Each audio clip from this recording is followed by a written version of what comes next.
Ela abraçava os joelhos, tentando conservar o pouco calor que seu corpo gerava. Seus pés, calçados em chinelos de borracha de tamanhos diferentes, um azul, encontrado perto do Parque Trianon, e um branco, resgatado de uma caçamba na Rua Augusta, estavam dormentes. No entanto, nos olhos grandes e escuros de Isabel, não havia o vazio opaco que costumava habitar o olhar das crianças de rua. Havia ali uma clareza estranha, uma quietude que destoava do caos frenético dos carros que passavam zunindo, lançando sprays de água suja sobre as calçadas.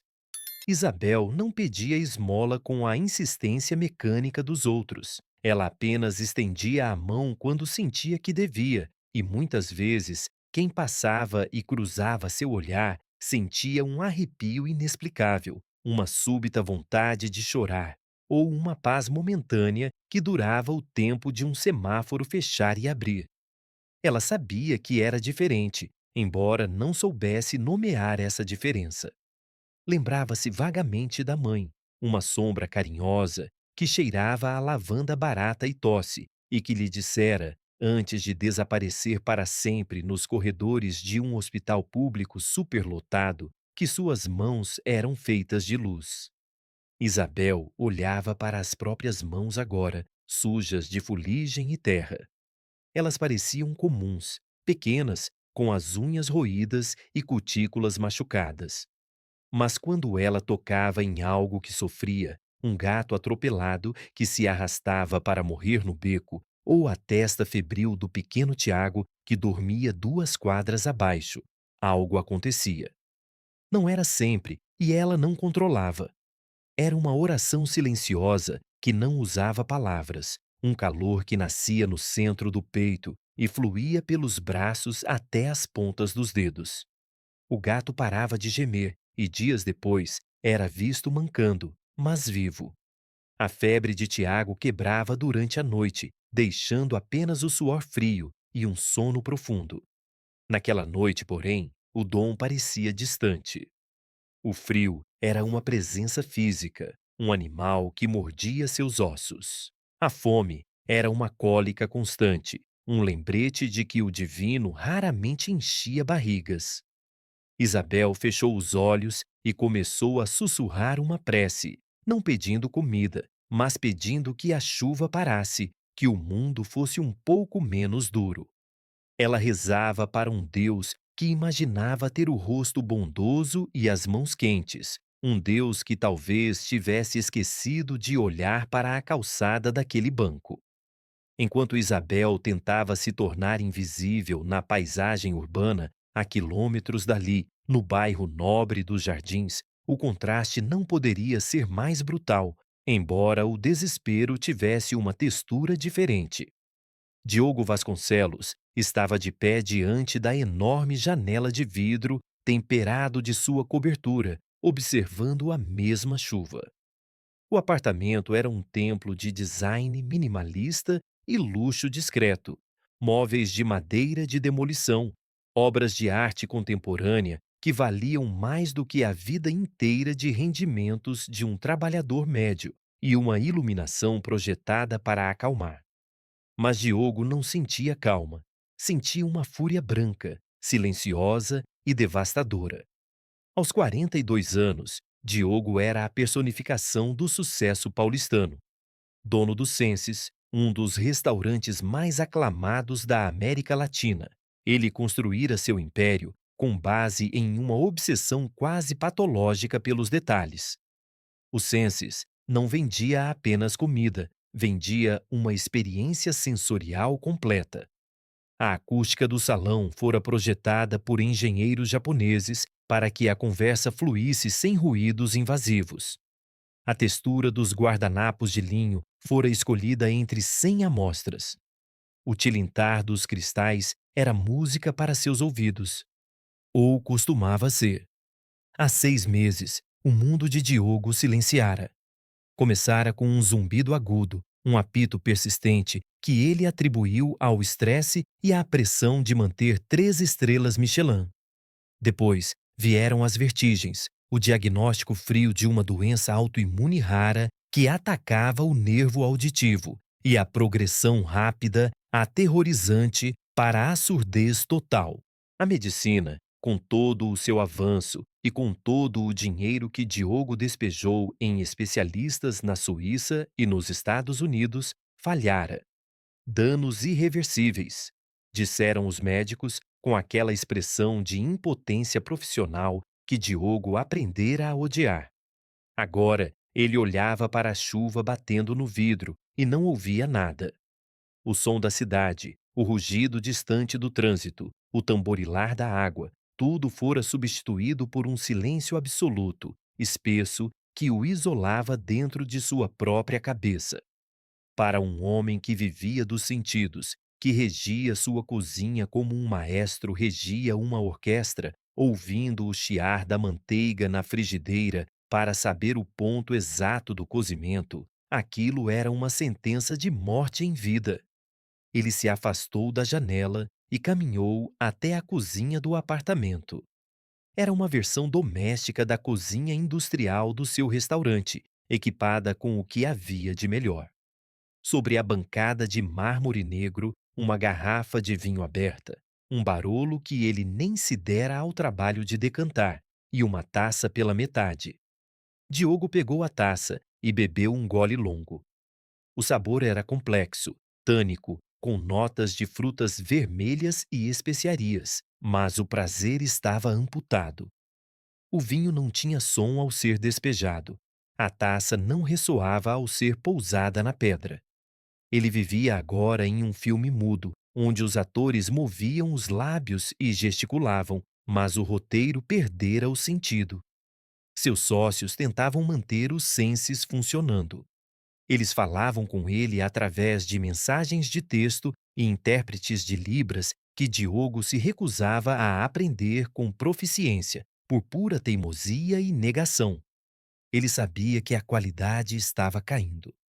Sem o seu ouvido absoluto para a dinâmica da cozinha, sem a sua capacidade de ouvir o feedback imediato dos clientes, o restaurante era um navio sem capitão.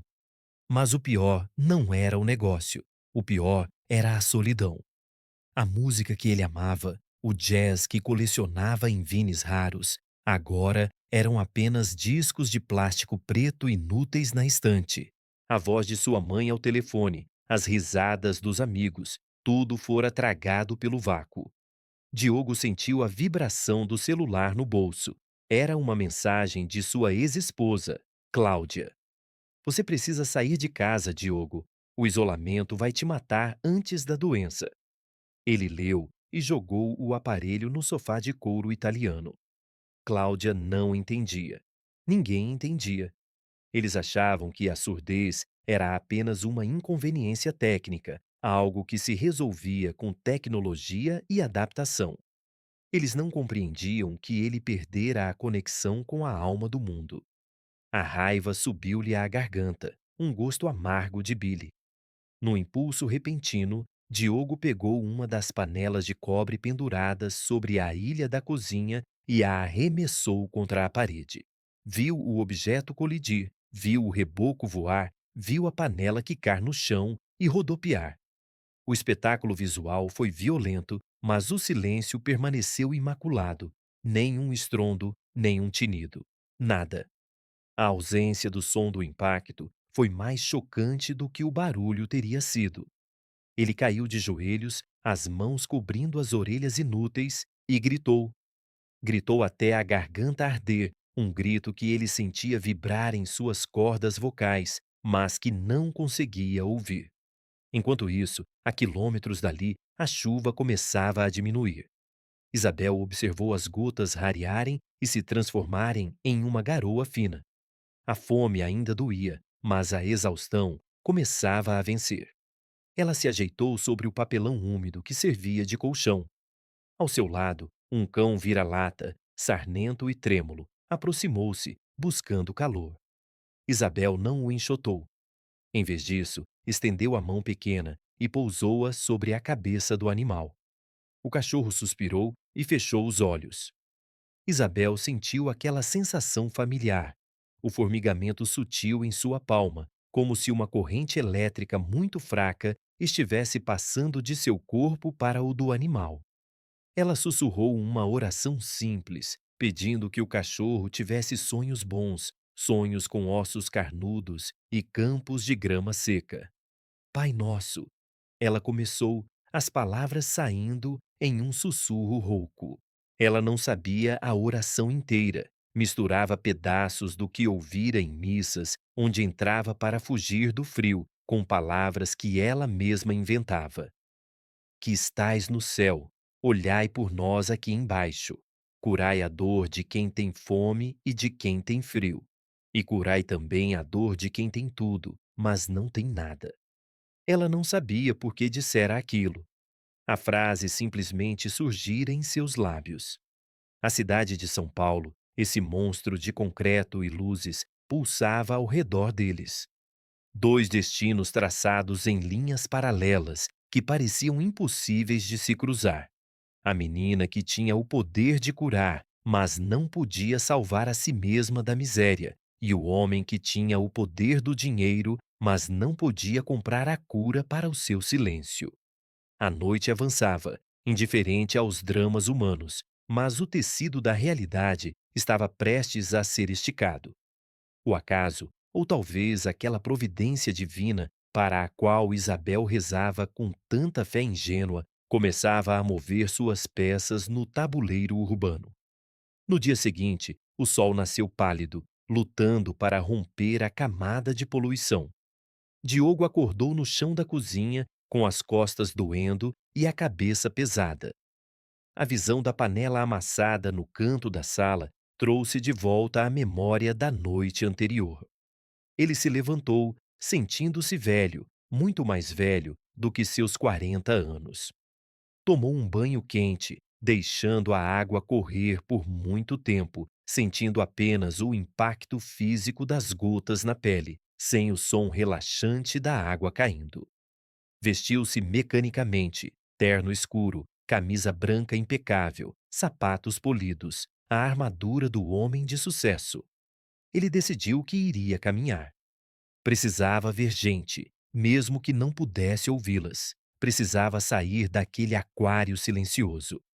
O motorista estava à espera na garagem, mas Diogo dispensou-o com um gesto impaciente. Saiu a pé pelas ruas dos Jardins, descendo em direção à Avenida Paulista. O mundo exterior era um filme mudo em alta definição. Pessoas falavam ao celular, riam, buzinavam. Operários trabalhavam com britadeiras numa obra próxima, mas para Diogo tudo era uma pantomima grotesca. Ele observava os rostos, tentando ler emoções, mas via apenas bocas se movendo sem sentido. A caminhada o levou até a região da Consolação. O cenário mudava, tornava-se mais sujo, mais caótico. Ele gostava, de certa forma, dessa feiura honesta. O luxo dos jardins parecia-lhe agora uma mentira polida. Aqui, a vida pulsava com uma crueza que combinava com seu estado de espírito. Isabel acordara cedo, expulsa de sua marquise pelo segurança do banco que chegara para o turno da manhã. Xô, sai daqui, pivete! Ele gritara. Ou pelo menos fizera os gestos e a cara de quem grita. Isabel pegou seu cobertor, um pedaço de feltro rasgado, e correu antes que ele pudesse chutá-la. O dia prometia ser difícil. O estômago roncava com uma violência que a deixava tonta. Ela precisava conseguir comida. Ela caminhou pela Rua Augusta, subindo em direção à Paulista. Seus olhos atentos buscavam oportunidades. Uma sobra de lanche numa mesa de bar na calçada, uma fruta caída perto de uma banca. Nada. A cidade parecia ter fechado as portas para ela hoje. Foi então que ela o viu. Ele estava parado em um cruzamento movimentado, esperando o sinal de pedestres abrir. Diogo. Isabel não sabia quem ele era, claro.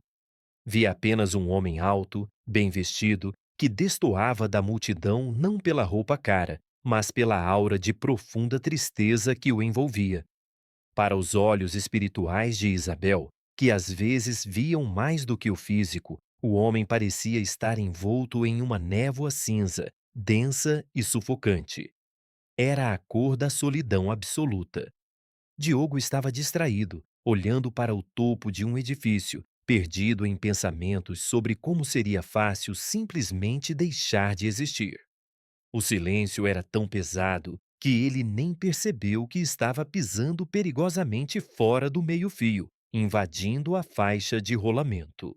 Um ônibus vinha em alta velocidade, o motorista buzinando freneticamente, um som que rasgava o ar para todos ali, menos para Diogo. As pessoas na calçada gritaram. Mãos se estenderam, mas estavam longe. Diogo continuava olhando para cima, imerso em seu mundo sem som. Isabel não pensou. Não houve cálculo, nem medo. Houve apenas o impulso. Ela largou o cobertor e correu. Seus chinelos bateram no asfalto com uma velocidade surpreendente para suas pernas curtas. Ela se lançou contra as pernas do homem, empurrando-o com toda a força que seu corpo desnutrido possuía. Diogo sentiu o impacto nas pernas e perdeu o equilíbrio, caindo para trás na calçada no exato momento em que o deslocamento de ar do ônibus passava a centímetros de seu rosto, agitando seus cabelos. Ele viu o vulto enorme e metálico passar, sentiu a vibração no chão e entendeu, com um atraso de segundos, que quase morrera. Ele estava deitado no chão sujo, o coração disparado, a respiração ofegante. Olhou para o lado e viu o que o salvara. Uma menina. Uma criança de rua, suja, vestindo trapos, com os joelhos esfolados pela queda. Ela o olhava com olhos enormes, assustados, mas curiosamente fixos nos dele. Diogo sentou-se, limpando a poeira do terno, ainda atordoado. As pessoas ao redor gesticulavam. Algumas perguntavam se ele estava bem, mas ele não podia responder. Ele olhou para a menina. Ela não se mexeu para fugir, como ele esperava que uma criança de rua fizesse. Ela permaneceu ali, agachada, observando-o.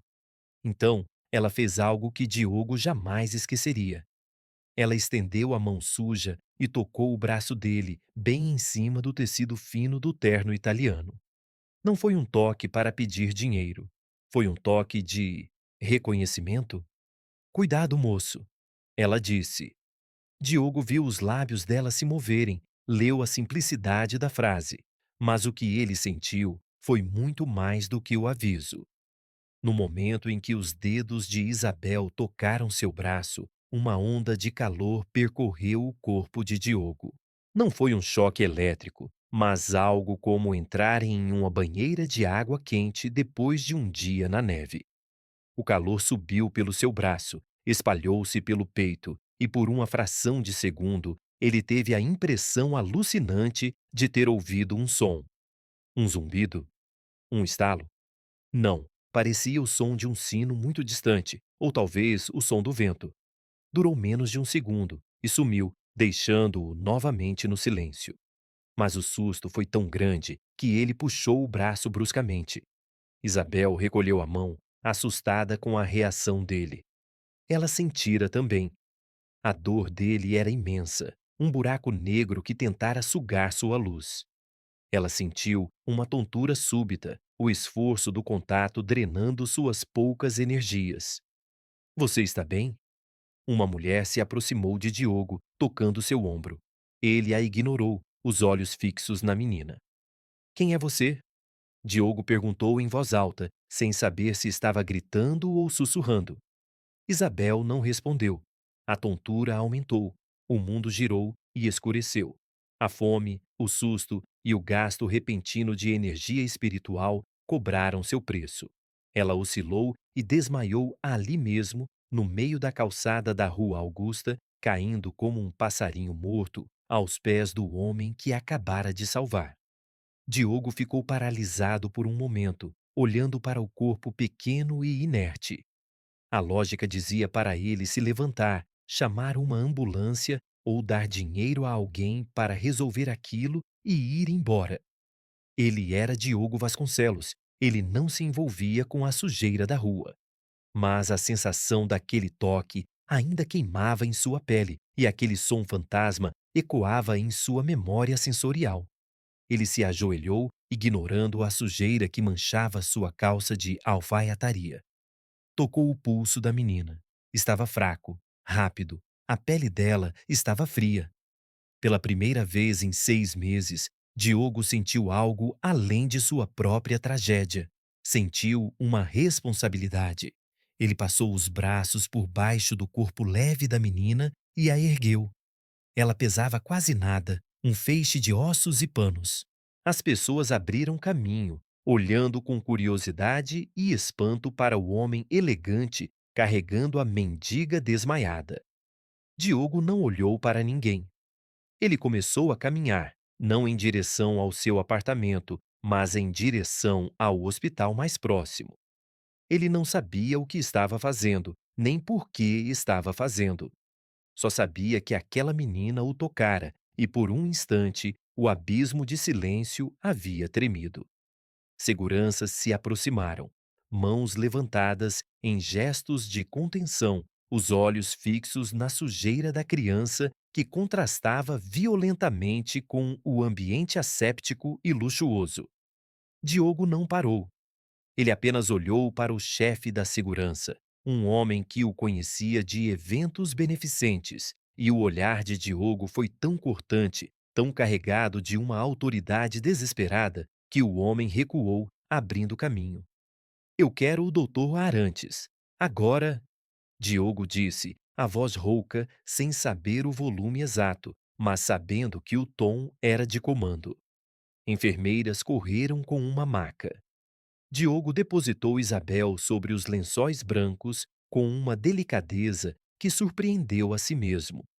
Quando a separaram dele para levá-la para a triagem, ele sentiu um puxão físico no peito, como se um cordão umbilical invisível tivesse sido cortado. Ele tentou segui-los, mas uma mão firme o deteve.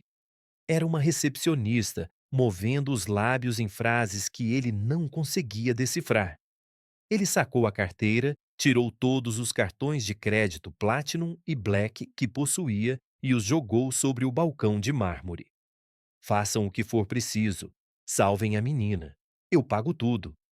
Ele gritou, ignorando os olhares curiosos das outras pessoas na sala de espera. E tragam um intérprete, ou escrevam o que estão dizendo, pelo amor de Deus. Eu sou surdo. A confissão pública de sua deficiência, algo que ele escondera com tanto zelo e vergonha nos últimos meses, saiu de sua boca sem filtro. Naquele momento, o orgulho de Diogo Vasconcelos não importava.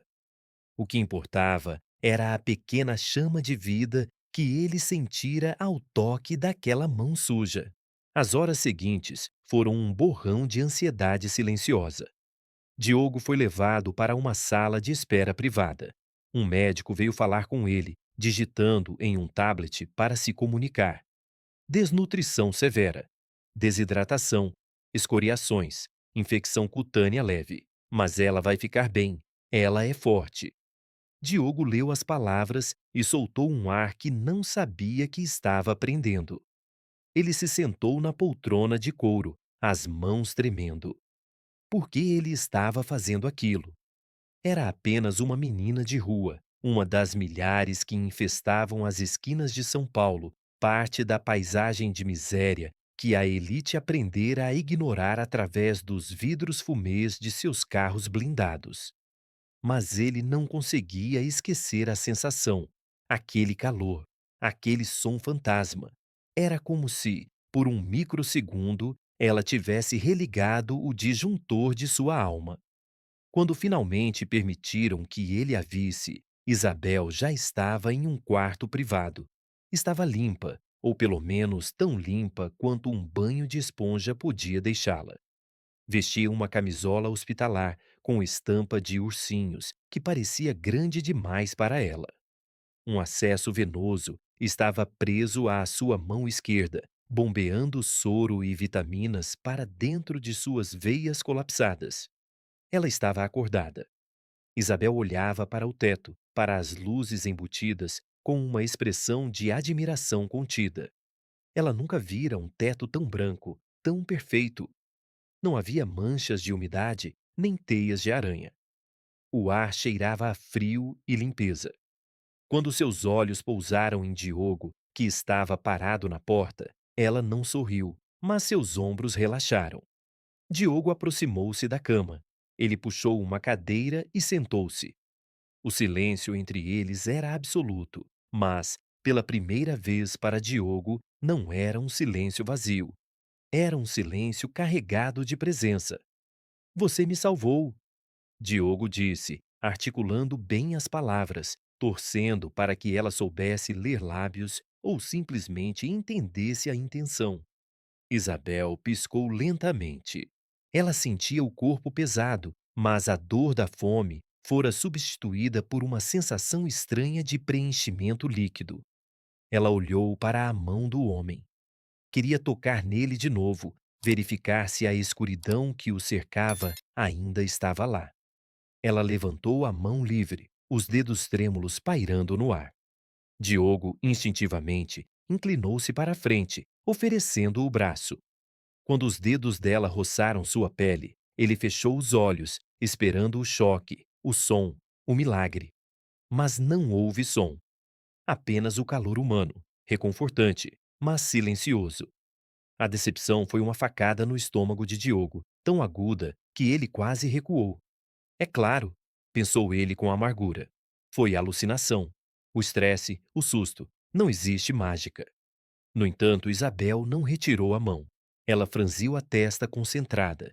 Ela sentia a barreira. Era como tentar acender uma fogueira debaixo d'água. A doença dele não era apenas física. Era uma muralha densa, construída com tijolos de desespero e cimento de resignação. Ela fechou os olhos e começou a sussurrar sua oração habitual, baixinho. Diogo viu os lábios dela se moverem. Ela está rezando, pensou, cético. Ele era um homem de ciência, de fatos, de receitas precisas. Deus era uma invenção para consolar os fracos. Mas ele não a interrompeu. Havia uma dignidade naquela pequena figura rezando que o impedia de ser cínico. 3 dias se passaram. A recuperação de Isabel foi rápida, impulsionada pela dieta balanceada e pelos cuidados intensivos. Diogo visitava-a todos os dias, passando horas sentado na poltrona, observando-a, às vezes lendo revistas, às vezes apenas existindo no mesmo espaço que ela. Ele descobriu que o nome dela era Isabel através das enfermeiras que, com paciência, escreviam bilhetes para ele. Descobriu que ela não tinha sobrenome, não tinha documentos, não tinha ninguém. No quarto dia, o problema inevitável surgiu. A assistente social do hospital, uma mulher com cara de cansada e óculos na ponta do nariz, pediu uma reunião com Diogo. Eles se sentaram em uma sala de conferências. Ela digitou no laptop e as palavras apareceram numa tela grande para Diogo ler. O conselho tutelar foi notificado. Como ela não tem parentes identificados, será encaminhada para um abrigo municipal assim que receber alta. É o protocolo. Diogo leu a sentença. Abrigo municipal. Ele conhecia as histórias: superlotação, violência, negligência. A menina que o salvara de ser esmagado por um ônibus seria jogada de volta no moedor de carne do sistema. Ele olhou para a assistente social. Ela parecia resignada, apenas cumprindo seu papel burocrático. Não, Diogo disse. A palavra soou dura na sala silenciosa. A assistente social digitou: Senhor Vasconcelos, não cabe ao senhor decidir. O Estado é o guardião. Diogo levantou-se, ajeitando o paletó. A velha arrogância do empresário implacável voltou, mas agora canalizada para algo que valia a pena. Chame o jurídico do hospital. Chame meu advogado. Eu vou pedir a guarda provisória. Eu tenho residência fixa, renda comprovada e idoneidade moral. Se vocês a mandarem para um abrigo, eu vou processar este hospital e o Estado por negligência. Eu vou fazer um escândalo na imprensa. Herói surdo tenta salvar menina que o salvou e é impedido pela burocracia. Imagina a manchete. Era um blefe arriscado. Conseguir a guarda de uma criança sem vínculos não era tão simples, e sua solteirice e deficiência poderiam ser usados contra ele. Mas Diogo tinha dinheiro, e no Brasil, dinheiro muitas vezes lubrificava as engrenagens enferrujadas da justiça. A batalha burocrática durou mais 2 dias. Advogados caros foram acionados, juízes foram contatados em seus gabinetes. No final, uma liminar de guarda provisória foi emitida, sob a justificativa de vínculo afetivo preexistente e necessidade de cuidados médicos continuados que o Estado não poderia prover adequadamente. Era uma meia-verdade jurídica, mas suficiente. Quando Diogo entrou no quarto para levar Isabel embora, ela estava sentada na beirada da cama, balançando as pernas. Ela usava roupas novas que a assistente pessoal de Diogo comprara.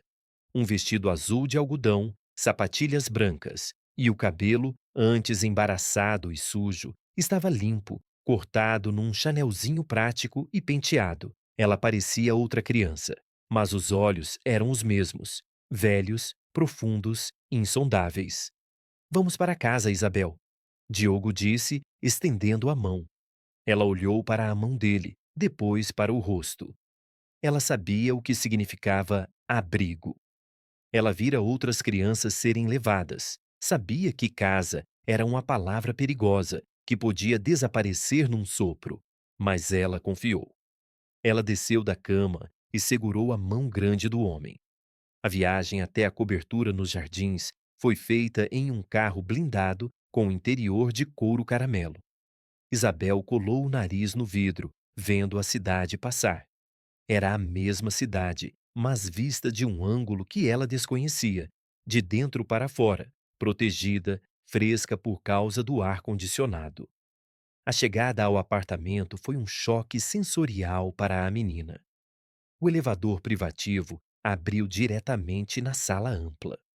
O pé direito duplo, a vista panorâmica de São Paulo, o piso de madeira nobre. Isabel tirou os sapatos instintivamente, com medo de sujar o chão perfeito. Diogo observou-a. Ele se sentia um estranho em sua própria casa, agora invadida por essa presença minúscula. O que ele faria com uma criança de 9 anos? Ele não sabia ser pai. Ele mal sabia ser humano ultimamente. Você deve estar com fome, ele disse. Era a única coisa que ele sabia resolver. Comida. Ele a levou para a cozinha.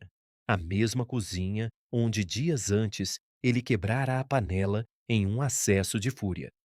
Agora, tudo estava impecável. Diogo abriu a geladeira, que parecia uma nave espacial por dentro, cheia de ingredientes organizados. Ele decidiu fazer algo simples: um velouté de abóbora com gengibre e um toque de leite de coco. Algo quente, reconfortante, fácil de digerir. Isabel sentou-se num banquinho alto junto à ilha, observando-o. Pela primeira vez em meses, Diogo entrou no modo chefe. Ele cortou a abóbora com movimentos precisos e rápidos, a faca sendo uma extensão de sua mão. Refogou a cebola e o alho. Ele não podia ouvir o chiar do azeite, mas sentia o cheiro adocicado subindo, sentia a vibração sutil na bancada quando batia a faca. Isabel assistia hipnotizada. Para ela, cozinhar era jogar restos numa lata sobre uma fogueira improvisada. Aquilo que Diogo fazia parecia dança, parecia feitiçaria. Quando o creme ficou pronto, ele serviu em uma tigela de cerâmica bonita e colocou na frente dela. Não havia talheres de prata, apenas uma colher de sopa simples. Coma, ele incentivou. Isabel pegou a colher.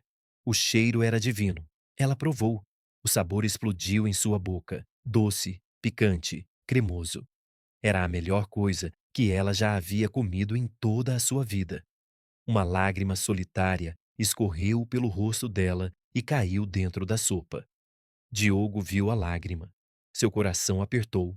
Ele contornou a ilha e ficou ao lado dela. Hesitante, ele tocou o ombro dela. Isabel virou-se e abraçou a cintura dele. Ela enterrou o rosto na camisa, cara dele e chorou. Não o choro silencioso das ruas, onde chorar atrai perigo, mas um choro solto, de criança. Diogo ficou rígido por um momento, os braços pairando no ar, sem saber o que fazer. O silêncio do choro dela era angustiante para ele. Ele via os ombros dela sacudirem, via a boca aberta em soluços, mas não ouvia nada. Era como assistir a um filme de tragédia sem som. A frustração o atingiu novamente. Ele queria ouvir o choro dela. Queria poder dizer, vai passar, e ouvir sua própria voz soando firme, mas ele não podia. Lentamente ele baixou os braços e a envolveu. Ele sentiu o calor dela através da roupa. E então Isabel fez algo inesperado. Ela se afastou um pouco, limpou o rosto com as costas da mão e olhou bem nos olhos dele. Ela colocou as duas mãos pequenas nas orelhas de Diogo. O gesto foi tão inocente e direto que Diogo não teve tempo de reagir. As palmas das mãos dela estavam quentes, febris. Ela fechou os olhos e franziu a testa, concentrando-se com uma intensidade assustadora. Diogo sentiu o calor aumentar. Não era apenas temperatura corporal. Era algo vibrante, pulsante. Ele sentiu uma pressão dentro da cabeça, como quando se desce uma serra rapidamente. Ele viu luzes coloridas dançarem na periferia de sua visão, embora o quarto estivesse iluminado normalmente. Efatá, Isabel sussurrou. Uma palavra que ela ouvira em alguma pregação de rua, sem saber o significado exato, mas sentindo que era a chave certa. Diogo sentiu uma pontada aguda, uma dor breve e penetrante nos dois ouvidos, como uma agulha fina perfurando o tímpano. Ele gritou e puxou as mãos dela, afastando-se, assustado. Isabel cambaleou para trás, exausta, segurando-se na bancada para não cair. Diogo levou as mãos às orelhas. A dor passara, deixando um zumbido residual. Ele olhou para Isabel com uma mistura de medo e raiva. O que ela tinha feito? Não faça isso! Ele tentou dizer, mas parou. Algo estava diferente. O silêncio ainda estava lá. Absoluto. Pesado. Mas havia uma textura nova. Um chiado de fundo. Não, não era som externo. Era como se o nervo morto tivesse recebido um choque de desfibrilador. Uma estática. Isabel o olhava com expectativa, ofegante. Diogo sacudiu a cabeça. Nada. Ele bateu palmas com força na frente do próprio rosto. Nada. O silêncio continuava imperador. A decepção voltou, mais pesada do que antes, trazendo consigo uma exaustão profunda. Ele suspirou e passou a mão pelo rosto. Não podia culpar a criança. Ela estava tentando ajudar do jeito dela, com suas crenças mágicas de rua. Vamos dormir, Isabel. Ele disse, sentindo-se derrotado. Amanhã é outro dia. Ele a levou para o quarto de hóspedes, que agora seria o quarto dela. Uma cama enorme, macia como uma nuvem. Isabel deitou-se e adormeceu quase instantaneamente, o esforço de sua tentativa de cura tendo drenado suas últimas reservas. Diogo foi para o seu quarto. Ele se deitou no escuro, olhando para o teto. A sensação das mãos dela em suas orelhas ainda estava lá. Um fantasma tátil. E aquela estática? Seria imaginação. No meio da madrugada, Diogo acordou sobressaltado. Ele tivera um sonho. No sonho, ele estava na cozinha do Senses e uma panela caía no chão. O barulho era ensurdecedor, metálico, maravilhoso. Ele acordou suando, o coração disparado. O quarto estava imerso no silêncio habitual. Mas então, ele sentiu uma vibração. Não, não uma vibração no chão. Uma vibração no ar. Ele se sentou na cama, prendendo a respiração. Lá fora, uma tempestade de verão começava a desabar sobre São Paulo. Raios cortavam o céu. Diogo foi até a janela. Ele viu um clarão imenso iluminar a cidade. Segundos depois, ele sentiu um tamp surdo, abafado, como se alguém tivesse batido num tambor coberto por 10 cobertores de lã, bem dentro da sua cabeça. Trovão.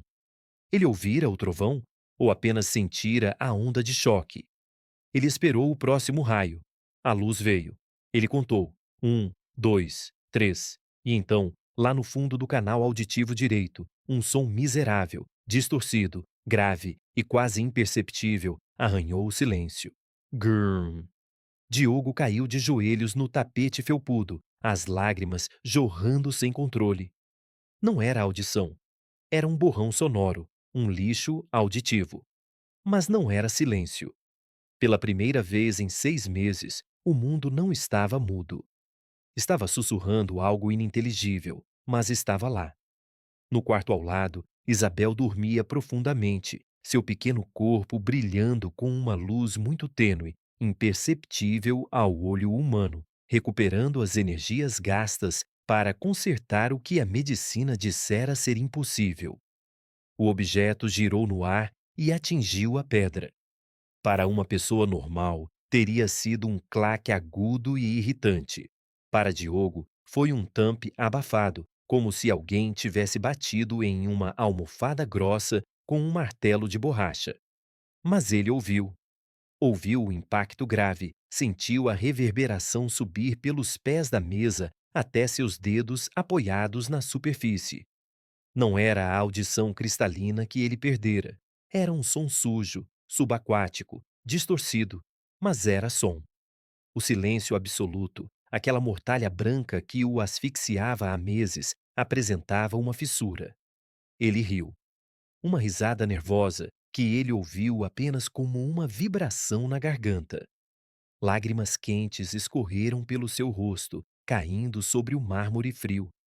Quando Isabel acordou e entrou na cozinha, arrastando os pés e esfregando os olhos, encontrou Diogo sentado no chão, cercado por diversos utensílios de cozinha espalhados: tampas de panela, talheres, potes de vidro.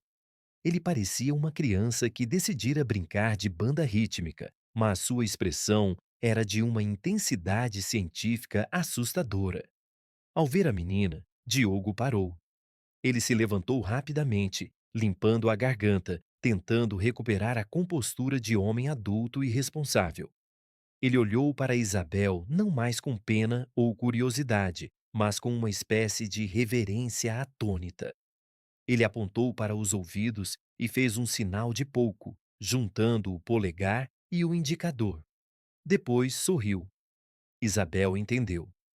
Ela sorriu de volta, um sorriso tímido que iluminou seu rosto magro. Ela sabia que tinha funcionado, embora se sentisse estranhamente vazia por dentro, como se tivesse corrido uma maratona sem sair do lugar. A prioridade de Diogo mudou drasticamente. O restaurante podia esperar. Os advogados podiam esperar. Ele precisava de dados. Ele pegou o tablet e escreveu para Isabel: Vamos ao médico. Preciso ver uma coisa. A consulta com a doutora Helena Marinho, a otorrino que acompanhava o caso de Diogo desde o início, foi marcada em caráter de urgência. A médica, uma mulher de meia idade, com uma postura acadêmica rígida, recebeu-os em seu consultório na Avenida Brasil. Ela olhou para Isabel com curiosidade, mas não fez perguntas sobre a presença da menina maltrapilha, agora vestida decentemente, mas ainda com o jeito arisco das ruas, na sala de exames. Diogo insistiu em refazer a audiometria completa. Diogo, não faz sentido. Doutora Helena gesticulou, enquanto sua assistente traduzia para Libras, que Diogo agora ignorava, preferindo ler os lábios com uma atenção voraz. A perda neurosensorial foi total. Células ciliadas não se regeneram. Fazer o exame de novo é apenas tortura psicológica para você. Faça, ele disse, a voz gutural, imperativa. 20 minutos depois, dentro da cabine acústica, Diogo levantava a mão. Ele não ouvia os apitos agudos, os pássaros eletrônicos que testavam as frequências altas. Mas quando o som grave, o bup-bup das frequências baixas, foi emitido, ele levantou a mão. A médica franziu a testa do lado de fora do vidro, ajustou o equipamento, achando que era um erro de calibração. Ela aumentou a intensidade. Diogo levantou a mão de novo.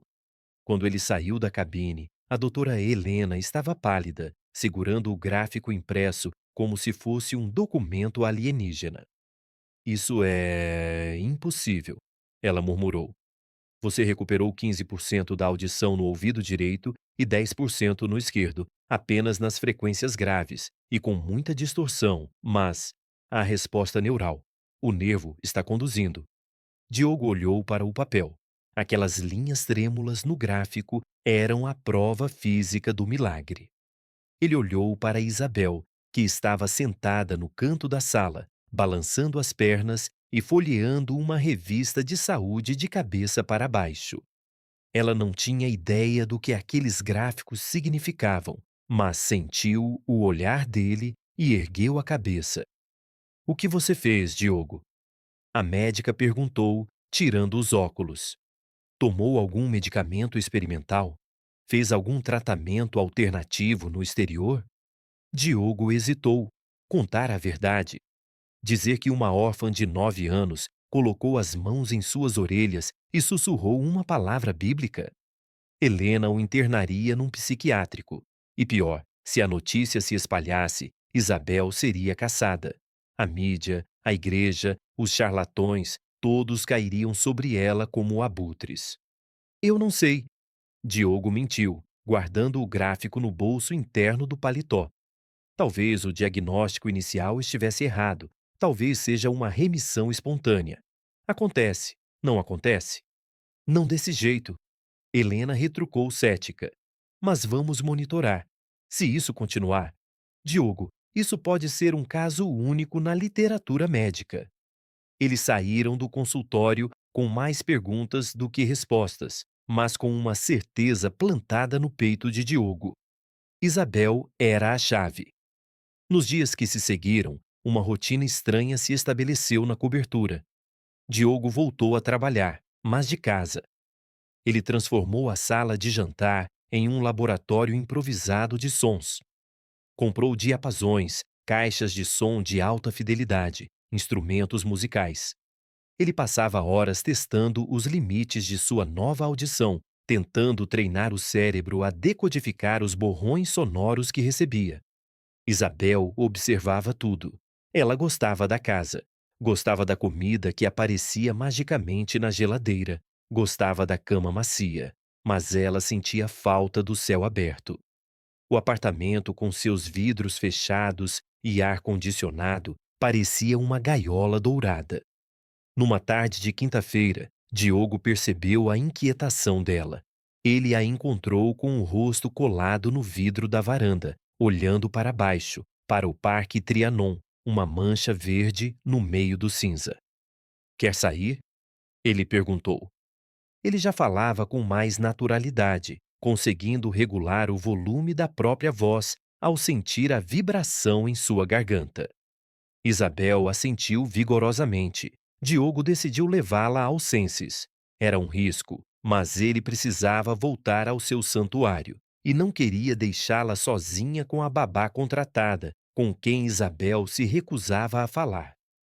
A chegada ao restaurante foi triunfal e tensa. Os funcionários alinharam-se, surpresos ao ver o patrão, que não aparecia há semanas, entrar pela porta da frente de mãos dadas com uma criança. O maître, um francês chamado Pierre, disfarçou o choque com um profissionalismo impecável. Monsieur Vasconcelos. Que surpresa agradável! Diogo não ouviu as palavras exatas, apenas um murmúrio grave, mas leu os lábios de Pierre. Mesa 5, Pierre. Para nós dois. E diga ao chefe Marco que eu vou provar o menu de degustação da estação. Sentados na mesa mais discreta, de onde Diogo podia ver todo o salão e a entrada da cozinha aberta, eles pareciam uma dupla improvável. O empresário sofisticado e a menina que, apesar das roupas novas, ainda comia o pão do couvert com uma voracidade defensiva, protegendo o prato com o braço. Foi durante o terceiro prato, um risoto de açafrão com vieiras, que a coisa aconteceu. O chefe Marco, o atual responsável pela cozinha, veio à mesa. Ele era um homem corpulento, talentoso, mas que Diogo sabia ser ambicioso e por vezes descuidado.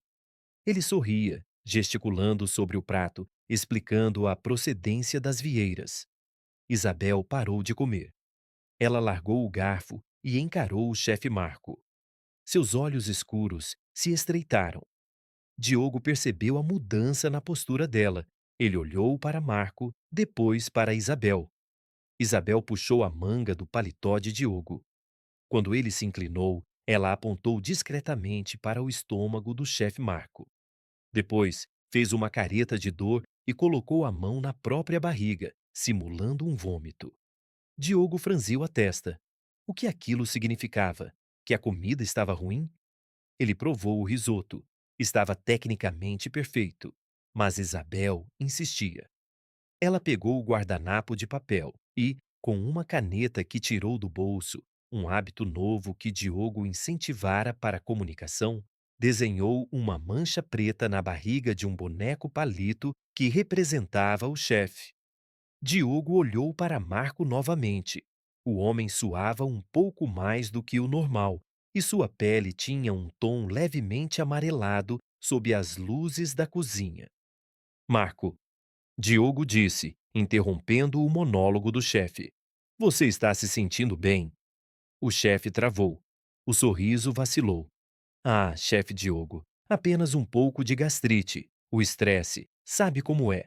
Nada que um antiácido não resolva. Diogo olhou para Isabel. Ela balançou a cabeça negativamente com veemência. A mancha que ela via na aura do homem não era gastrite, era algo podre, algo ruim. Vá para casa, Marco, Diogo ordenou. Agora, e vá ao médico amanhã. Mas o senhor, a cozinha está cheia, eu não posso. Agora! Diogo bateu a mão na mesa. O som da batida ecoou em seus ouvidos, um estrondo surdo que o satisfez.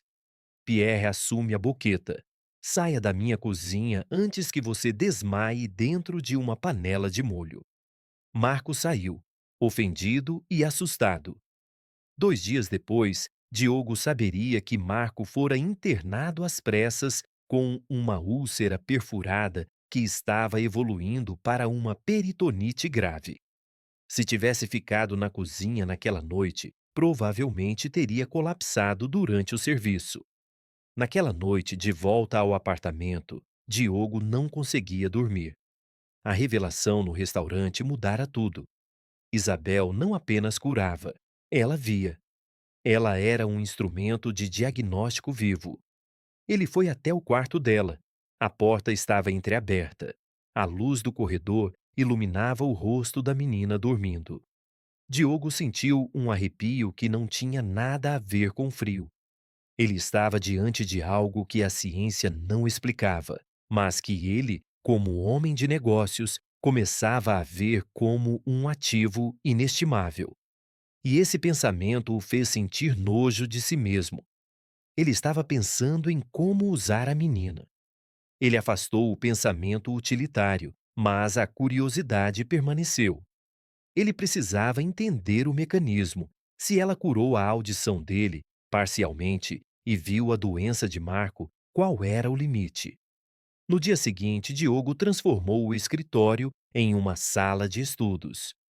Ele comprou livros de anatomia, neurociência, mas também livros sobre misticismo, bioenergia, história dos santos milagreiros. Ele, um cético convicto, estava lendo sobre imposição de mãos. Isabel. Ele a chamou. Ela veio, segurando um tablet onde jogava um jogo de colorir. Podemos tentar de novo? Ele perguntou, apontando para os ouvidos. Isabel recuou um passo. Ela se lembrava da tontura, do cansaço profundo que sentira da última vez. Era como se alguém tivesse sugado o sangue de suas veias. Só um pouco, Diogo suplicou. Era a primeira vez que ele suplicava algo a alguém em anos. Por favor, eu preciso ouvir sua voz. De verdade. A súplica nos olhos daquele homem poderoso tocou o coração da menina. Ela sabia o que era querer algo desesperadamente. Ela quisera uma mãe, quisera comida, quisera um teto. Ele só queria ouvir.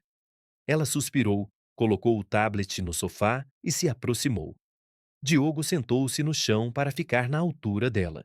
Isabel colocou as mãos novamente sobre as orelhas dele. Dessa vez, ela não rezou o Pai Nosso.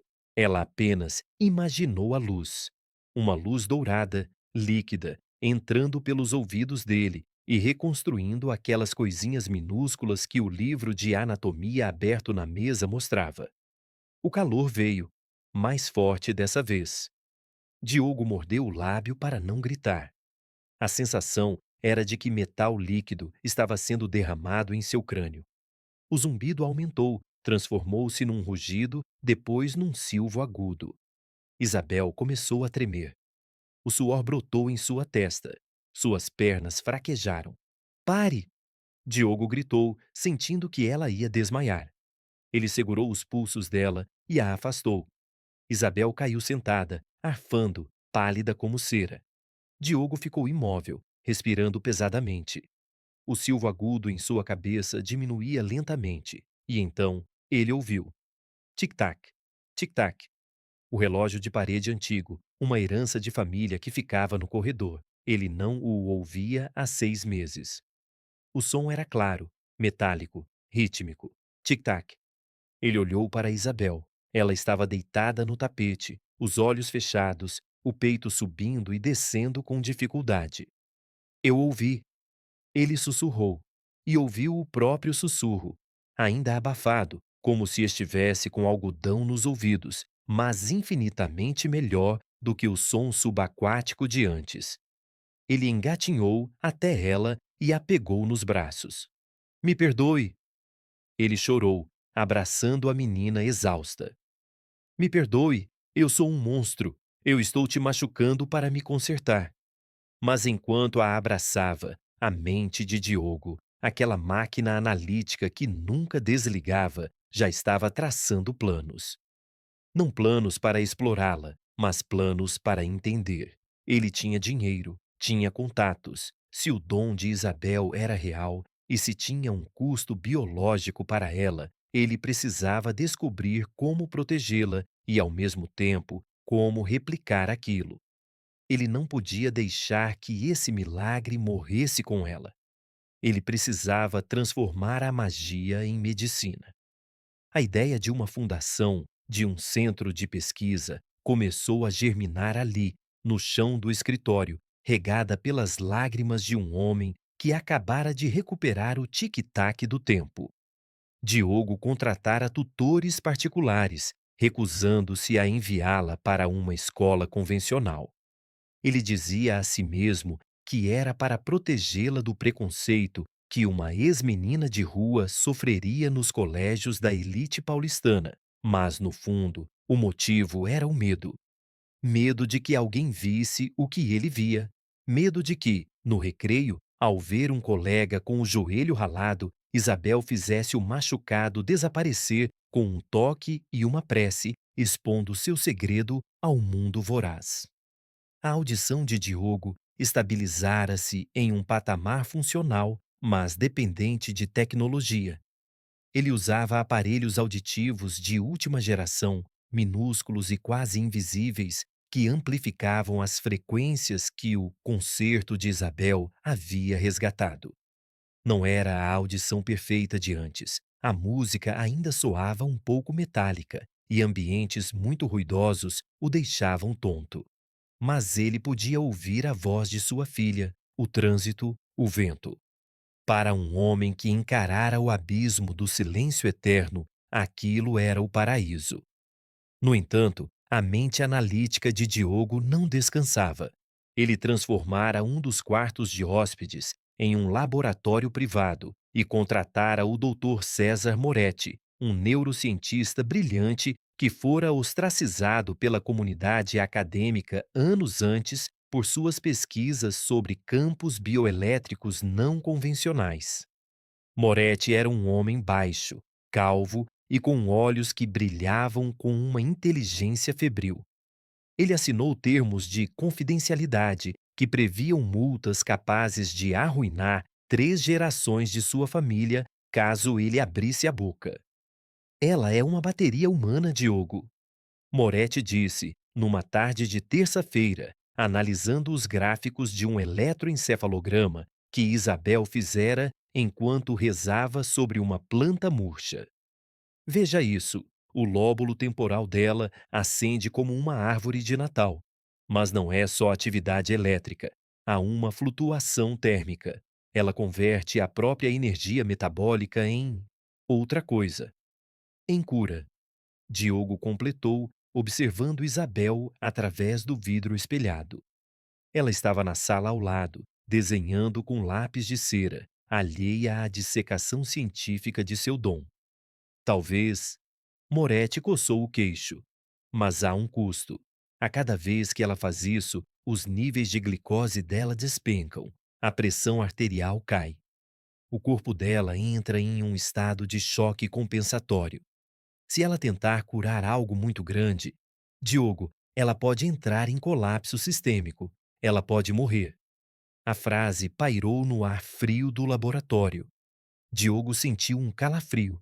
Ele jurara protegê-la, mas a tentação de entender e expandir aquele poder era uma serpente sussurrando em seu ouvido. Ele via o sofrimento no mundo, via as notícias e tinha aquela criança capaz de reescrever a biologia. O teste de fogo, no entanto, não veio de uma decisão calculada de laboratório, mas de um desespero pessoal que bateu à porta de Diogo. Roberto Almeida era um dos poucos amigos que restaram a Diogo após o período de isolamento da surdez. Um banqueiro de investimentos pragmático, cínico e podre de rico. Mas a riqueza de Roberto tornara-se cinzas na boca dele há 2 anos, quando seu filho único, Lucas, de 10 anos, caíra de um cavalo na fazenda da família no interior de São Paulo. A fratura na vértebra C4 deixara Lucas tetraplégico, preso a uma cadeira de rodas, movendo apenas a cabeça, dependente de ventiladores para respirar à noite. Roberto visitou Diogo numa noite chuvosa de outubro. Eles bebiam uísque na sala de estar, sob a luz baixa. Eu soube que você recuperou a audição, Roberto disse, girando o gelo no copo. Os médicos dizem que é um milagre, remissão espontânea. Tive sorte, Diogo respondeu, cauteloso. Sorte. Roberto riu, amargo. Eu daria tudo o que tenho por um grama dessa sua sorte. O Lucas. Ele está piorando, Diogo. As infecções respiratórias estão mais frequentes. Ele está desistindo. Um menino de 10 anos que não quer mais acordar de manhã.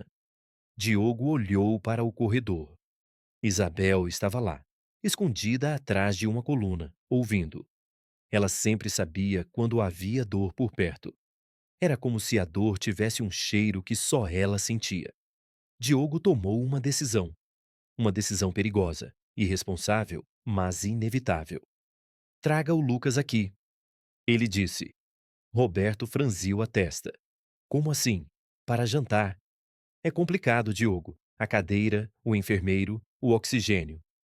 Traga o menino. Amanhã à noite. Sem enfermeiros. Só você e sua esposa. Eu tenho. Eu conheço uma terapia nova, experimental. Roberto olhou nos olhos do amigo. Ele viu algo ali que não era a arrogância habitual de Diogo. Viu uma certeza grave. Na noite seguinte, a atmosfera na cobertura era de uma tensão insuportável. Lucas chegou em uma cadeira de rodas motorizada de alta tecnologia, o corpo pequeno e frágil, preso por cintos, a cabeça tombada levemente para o lado. Seus olhos estavam opacos, sem brilho. A mãe, Patrícia, uma mulher elegante cuja beleza fora erodida pela tristeza constante, parecia à beira de um ataque de nervos. Eles se acomodaram na sala ampla. Diogo dispensou os empregados. Dr. Moretti estava presente, discreto, com uma maleta de equipamentos de monitoramento, apresentado como um especialista em reabilitação neural. Isabel entrou na sala. Ela usava um vestido branco simples e estava descalça. Ela não olhou para os adultos. Seus olhos foram direto para Lucas. Patrícia abriu a boca para perguntar quem era a criança, mas Diogo levantou a mão, pedindo silêncio. O que vai acontecer aqui? Diogo disse, a voz baixa e firme. Nunca deve sair desta sala. Se sair, vocês destruirão a única chance que o filho de vocês e outras crianças podem ter. Isabel aproximou-se da cadeira de rodas. Lucas a olhou indiferente. Mais um médico, mais um tratamento, mais uma decepção. Oi, Isabel disse. Lucas piscou. Oi, você quer correr? A pergunta foi tão absurda, tão cruel em sua simplicidade, que Patrícia soltou um soluço abafado e Roberto segurou o braço da esposa com força. Lucas franziu a testa. Eu não posso. Minhas pernas morreram. Elas não morreram. Isabel disse com convicção. Estão dormindo. O fio que liga a luz nelas quebrou. Eu vejo. Ela apontou para o pescoço dele. Para os olhos de Isabel, o corpo de Lucas era um mapa de linhas luminosas. Havia um brilho azul percorrendo todo o corpo, mas na altura do pescoço havia uma mancha negra, densa, como piche, interrompendo o fluxo. A luz tentava passar e batia na barreira, dissipando-se. Isabel olhou para Diogo.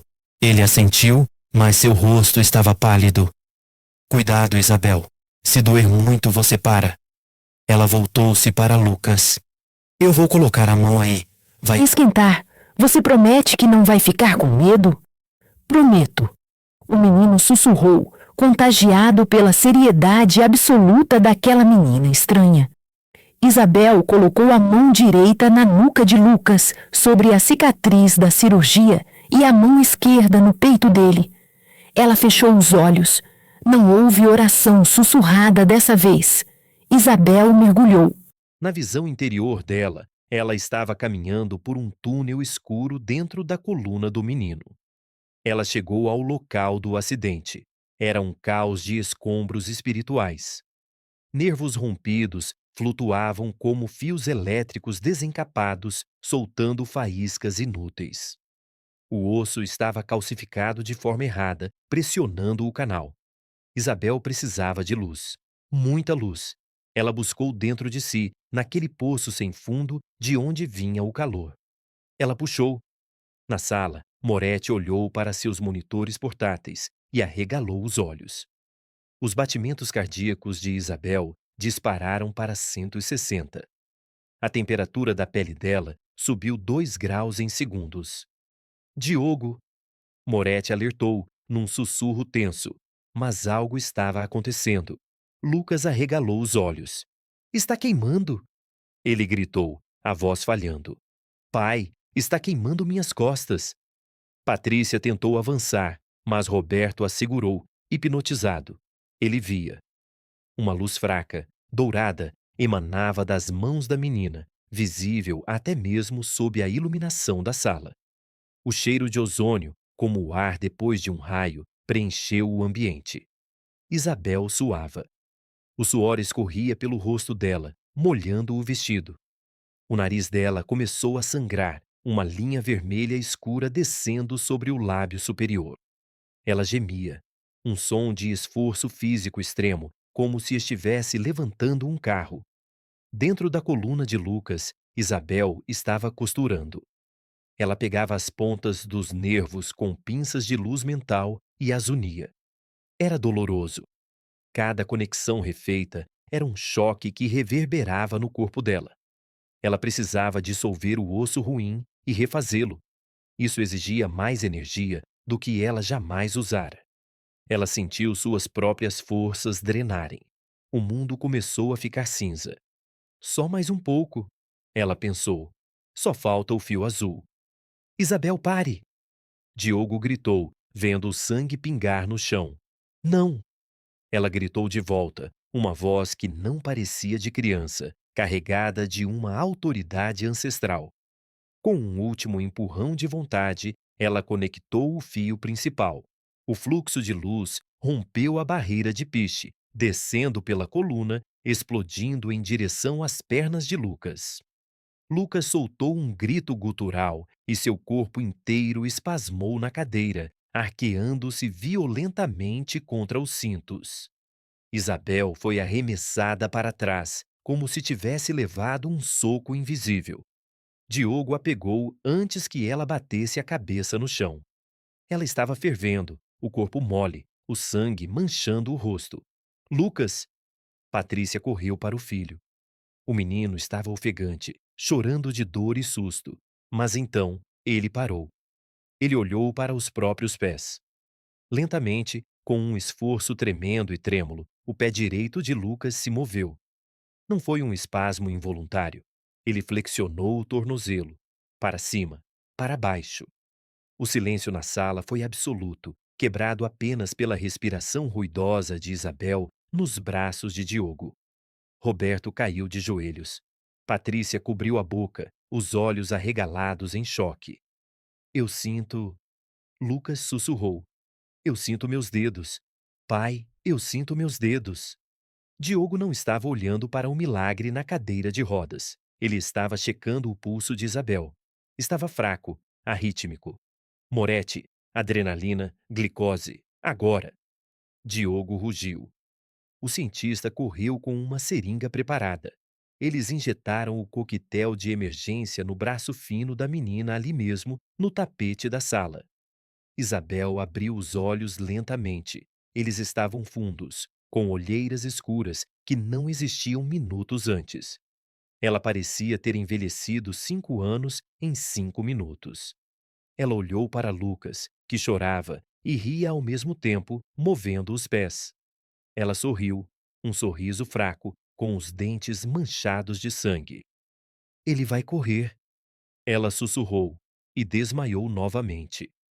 Nas horas seguintes, enquanto Lucas era levado para exames em uma clínica privada de confiança absoluta de Roberto, sob a história de uma nova droga experimental importada da Suíça, Diogo velava o sono de Isabel. Ela estava estável, mas o susto fora real. Roberto voltou de madrugada. Ele entrou no quarto onde Diogo estava, parecendo um homem que vira a face de Deus. Os médicos não entendem. Roberto disse, a voz embargada. A medula. Ela não está apenas curada. Está nova. Não há cicatriz. Diogo, o que é essa menina? Ela é minha filha. Diogo respondeu, ríspido, sem tirar os olhos de Isabel. E ela quase morreu para salvar o seu filho. Eu sei, eu. Diogo, metade da minha fortuna. Tudo o que você quiser. O banco, os imóveis. Diga o preço. Diogo levantou-se e encarou o amigo. Não quero seu dinheiro para mim, Roberto. Mas nós temos um problema. O que aconteceu hoje não pode ser um evento isolado e não pode ser feito assim, no amadorismo. Ela quase morreu porque não sabemos o que estamos fazendo. Precisamos de estrutura. Precisamos de controle. Diogo caminhou até a janela, olhando para as luzes de São Paulo. Eu vou criar uma fundação, o Instituto Aletheia. Oficialmente, seremos um centro de pesquisa de ponta para reabilitação neurológica e genética. Vamos contratar os melhores cientistas do mundo, comprar os melhores equipamentos. Vamos criar uma fachada perfeita. E a verdade? Roberto perguntou. A verdade ficará no subsolo. Diogo virou-se. Isabel será o segredo. Vamos estudar o dom dela. Vamos tentar entender como replicar, como potencializar sem matá-la. E vamos tratar casos específicos. Crianças que a medicina desistiu. Mas sob as minhas regras, no meu tempo. Roberto estendeu a mão. Você tem o meu apoio, e o meu silêncio, e o meu dinheiro. Diogo apertou a mão do amigo. O pacto estava selado. O restaurateur e o banqueiro, unidos por um milagre e pelo medo. Enquanto isso, na cama, Isabel sonhava. Ela não sonhava com anjos ou luzes, sonhava que era uma bateria imensa, conectada a milhares de fios que se estendiam pela cidade e que cada fio sugava um pouco de sua alma. No sonho, ela não sentia dor, apenas uma solidão fria e vasta. Ela acordou brevemente, viu Diogo na janela e sentiu a proteção dele. Fechou os olhos novamente, confiando que aquele homem que tinha tanto medo do silêncio não deixaria que a luz dela se apagasse completamente. Mas a cidade lá fora era um monstro faminto. E milagres, como Diogo logo descobriria, deixam rastros que nem todo o dinheiro do mundo consegue apagar. Alguém mais estava observando. Longe dali, em uma favela na zona leste, uma velha curandeira acordava de um transe, sentindo a perturbação no tecido espiritual da cidade. A luz voltou. Ela murmurou para a escuridão de seu barraco. E os demônios virão atrás dela. No subsolo, porém, a realidade era outra. O nível 4, acessível apenas por elevadores biométricos que exigiam leitura de íris e padrão venoso da mão, era o coração pulsante da operação. Ali, o cheiro não era de lavanda ou café expresso, como nos andares superiores onde funcionava a clínica de reabilitação convencional, mas sim de ozônio, antisséptico e eletricidade estática. Isabel, agora com 12 anos, estava sentada em uma poltrona que mais parecia o assento de um piloto de caça. O corpo da menina mudara. A infância esquelética dera lugar a uma pré-adolescência que começava a desenhar curvas sutis, mas sua pele mantinha uma palidez translúcida, quase de porcelana, resultado de anos vivendo sob luz artificial e filtros UV. Ela usava um traje colante de tecido condutivo cinza, repleto de sensores que monitoravam cada batimento cardíaco, cada pico de adrenalina, cada flutuação em suas ondas cerebrais. Diante dela, separado por uma parede de vidro de 10 centímetros de espessura, estava o paciente do dia, Mateus, um garoto de 7 anos, herdeiro de uma das maiores redes de varejo do país. O diagnóstico oficial era distrofia muscular de Duchenne em estágio avançado. O menino já não andava e sua respiração era auxiliada por máquinas. Na sala de controle, Diogo observava os monitores com a frieza de um controlador de voo. Seus cabelos, antes negros, agora ostentavam faixas prateadas nas têmporas, e as linhas ao redor de seus olhos haviam se aprofundado. Ele não era mais apenas o restaurateur apaixonado, tornara-se o guardião de um segredo que pesava toneladas. Ao seu lado, o Dr. Moretti ajustava os dials de uma mesa de som complexa. Sinais vitais de Isabel estáveis. Moretti informou, a voz saindo pelos alto-falantes. Glicose em 110. Pressão 11/7. Estamos prontos para a sincronização. Diogo apertou o botão do microfone. Isabel, você me ouve? Dentro da câmara, Isabel assentiu. Ela não precisava falar. O cansaço já estava lá antes mesmo de começar. A rotina se tornara mecânica. Não havia mais a descoberta mágica, o toque impulsivo na rua. Agora, havia protocolos. Protocolo Lázaro, eles chamavam. Pode começar. Lembre-se, não ultrapasse a zona amarela. Se o monitor apitar, você corta o fluxo. Imediatamente, entendido? A voz de Diogo era carinhosa, mas inflexível. Isabel fechou os olhos. Ela não precisava mais tocar fisicamente no paciente. Moretti desenvolvera uma tecnologia baseada em bobinas de Tesla modificadas e cristalografia que ampliava o campo bioelétrico dela, permitindo que ela projetasse a cura através do vidro, desde que estivesse a menos de 3 metros. Era mais seguro, diziam. Evitava o choque térmico direto. Ela buscou a luz dentro de si. No início, era um sol radiante. Agora, aos 12 anos, a luz parecia mais densa, mais pesada, como mercúrio líquido dourado. Ela empurrou essa energia para fora. Os sensores no traje dela acenderam. Na sala de controle, gráficos dispararam. No outro lado do vidro, o corpo do pequeno Mateus estremeceu. A mãe dele, que assistia de uma sala anexa, mordia um lenço para não gritar. Ela assinara termos de confidencialidade que incluíam cláusulas sobre a transferência de propriedades no exterior em caso de vazamento de informações. Isabel sentiu a resistência da doença. A distrofia era como uma ferrugem que comia os músculos do menino. Ela precisava lixar essa ferrugem e reestruturar as fibras. Era um trabalho de tecelagem microscópica. A temperatura dela está subindo.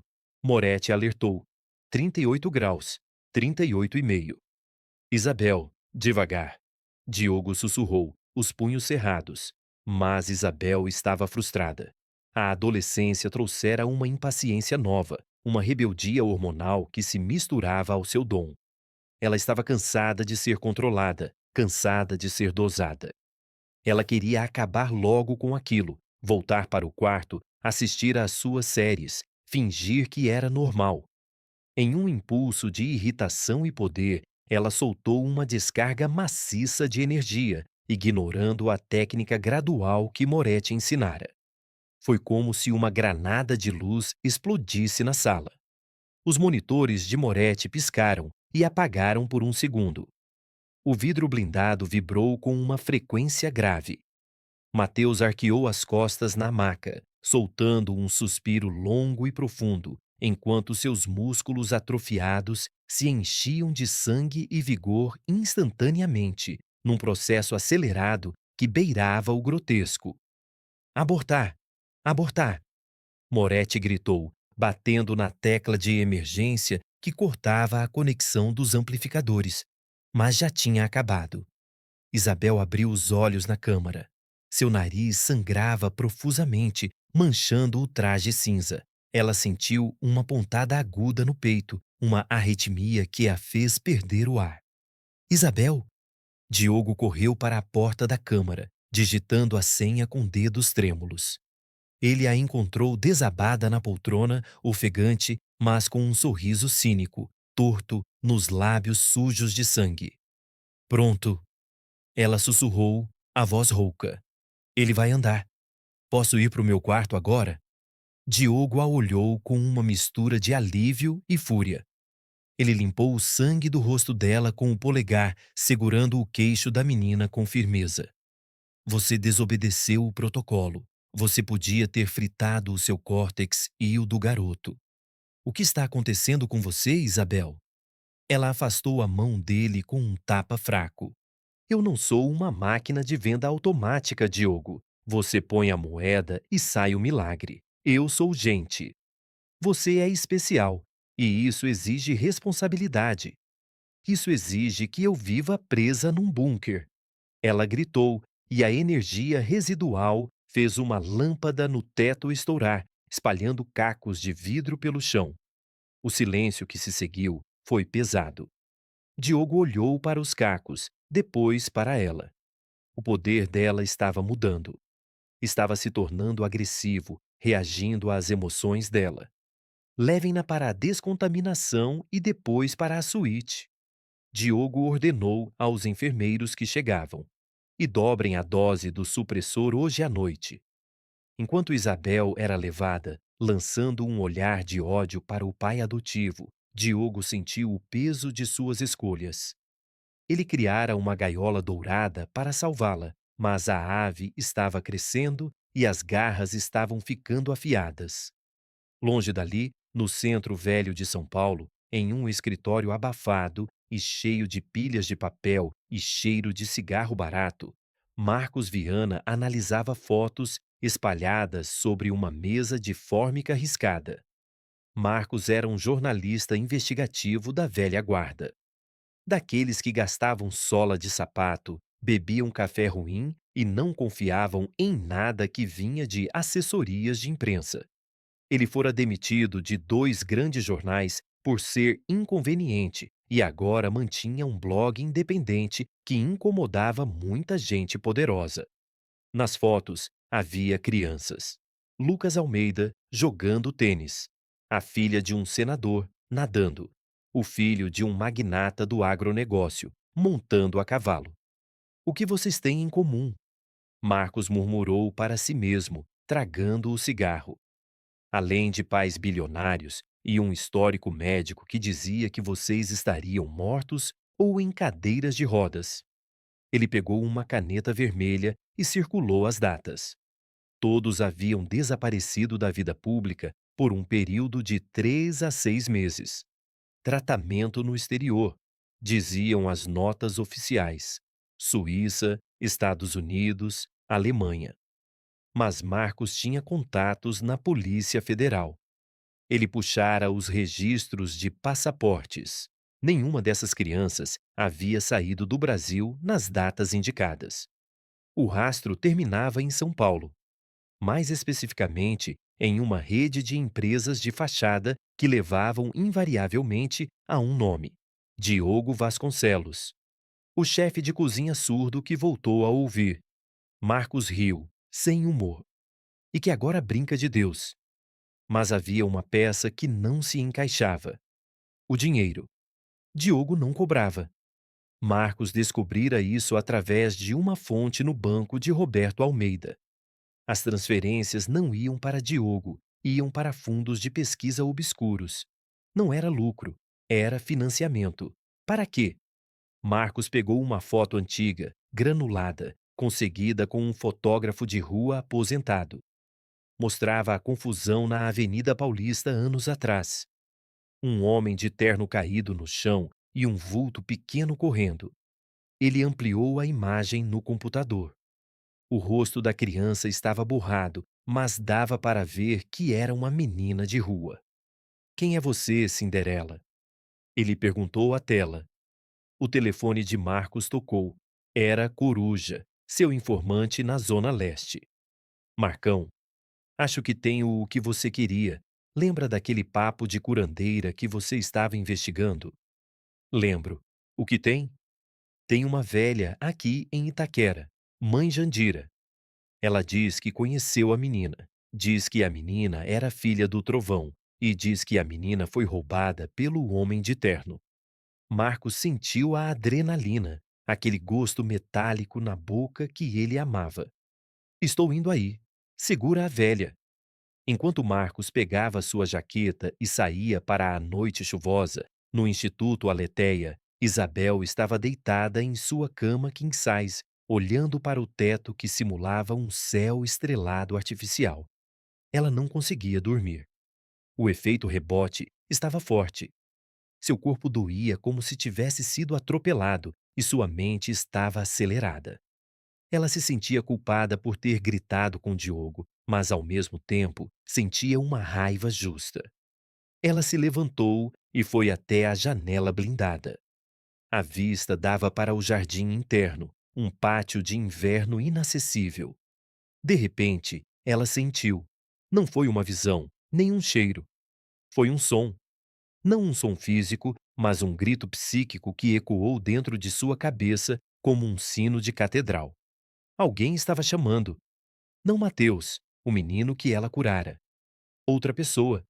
Alguém lá fora. A conexão foi tão forte que Isabel caiu de joelhos, as mãos na cabeça. Me ajuda. Dói. Tá escuro. A voz era de uma criança, mas vinha de longe, misturada ao ruído da cidade. Isabel rastejou até a porta do quarto, trancada, sempre trancada à noite. Para sua segurança, Diogo dizia. Ela colocou a mão na fechadura eletrônica. Ela sabia que não devia. Moretti dissera que usar o poder em objetos inanimados era instável, perigoso. Eletrônica é lógica, seu dom é caos, ele dissera. Mas Isabel não se importava com a lógica. Ela se concentrou no circuito da fechadura. Imaginou os elétrons dançando, imaginou o comando abrir, correndo pelos fios de cobre. A fechadura soltou faíscas, cheiro de plástico queimado, e então um clique mecânico. A porta se abriu. Isabel sorriu.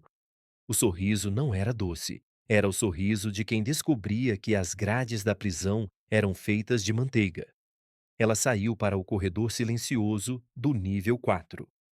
As câmeras de segurança giraram em sua direção, mas ela apenas olhou para elas, e as lentes estalaram, as imagens nas telas da sala de segurança, transformando-se em estática branca. Ela precisava encontrar a origem daquele grito. Ela caminhou descalça pelo piso frio, uma fantasma em sua própria casa, passando pelas portas dos laboratórios, onde ratos e coelhos curados de câncer dormiam em gaiolas, cobaias do milagre que ela carregava nas veias. No final do corredor, havia o escritório de Diogo. A porta estava entreaberta. Diogo estava lá dentro, dormindo no sofá, com uma garrafa de vinho vazia na mesa e pilhas de relatórios. Isabel parou e olhou para o pai. Ela o amava. Mas ele estava cego. Ele achava que podia conter o oceano em um copo de cristal. Ela entrou no escritório, silenciosa como um gato. Na mesa, o computador de Diogo estava ligado, exibindo um mapa de São Paulo com pontos vermelhos piscando. Um sistema de rastreamento. Ela olhou para o mapa.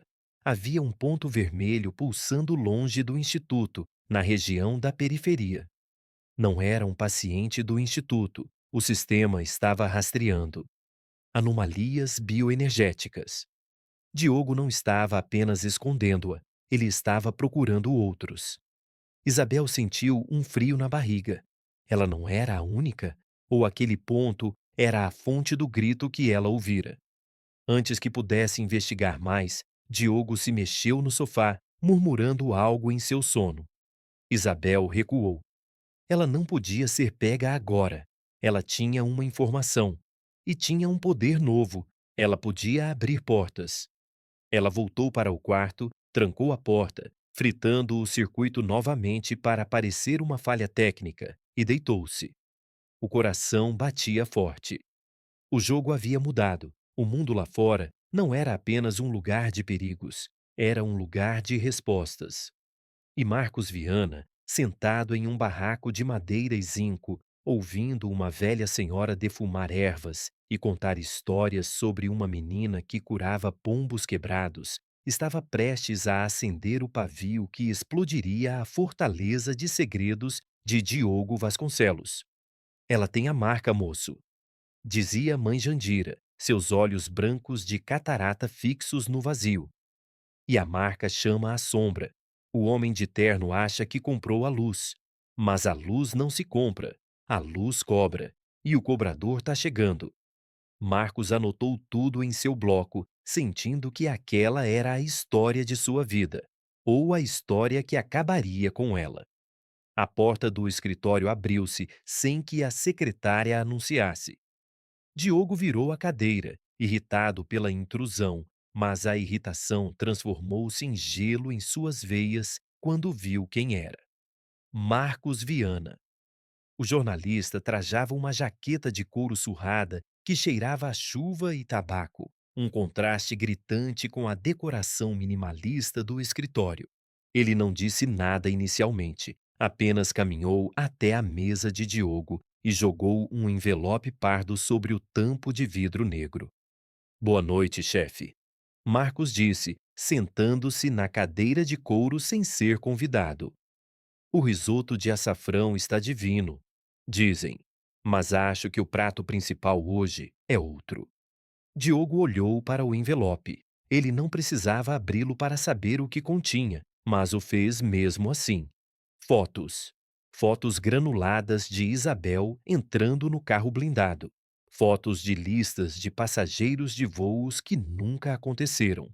Cópias de transferências bancárias de empresas fantasmas nas Ilhas Cayman para o Instituto Aletheia. E a pior de todas, uma foto antiga, de 3 anos atrás, mostrando Diogo de joelhos na calçada da Rua Augusta, segurando uma menina esfarrapada nos braços. O que você quer? Diogo perguntou. Sua voz era calma, controlada, o timbre de quem negocia a compra de trufas brancas, não a própria vida. Eu quero a história, Diogo. A verdade.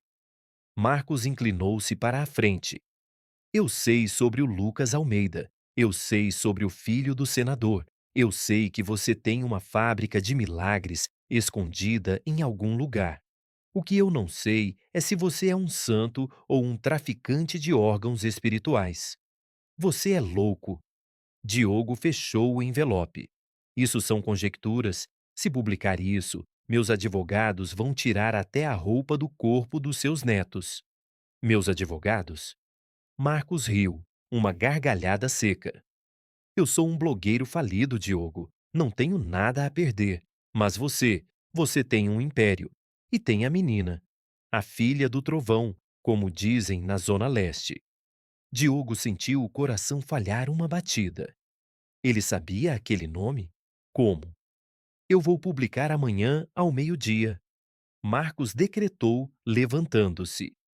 A menos que você me dê uma exclusiva. Eu quero ver a menina. Quero falar com ela. Se ela estiver lá por vontade própria, eu escrevo a matéria da sua vida, te pintando como o novo Chico Xavier da medicina. Se ela for prisioneira, bem, aí a Polícia Federal vai adorar ler meu blog. Marcos saiu, deixando o cheiro de cigarro e a ameaça pairando no ar refrigerado. Diogo ficou imóvel por 10 segundos. Depois, a ação tomou conta. Ele pegou o telefone seguro. Moretti, iniciar protocolo Êxodo. Agora, prepare o helicóptero. Vamos tirar a Isabel do país hoje à noite.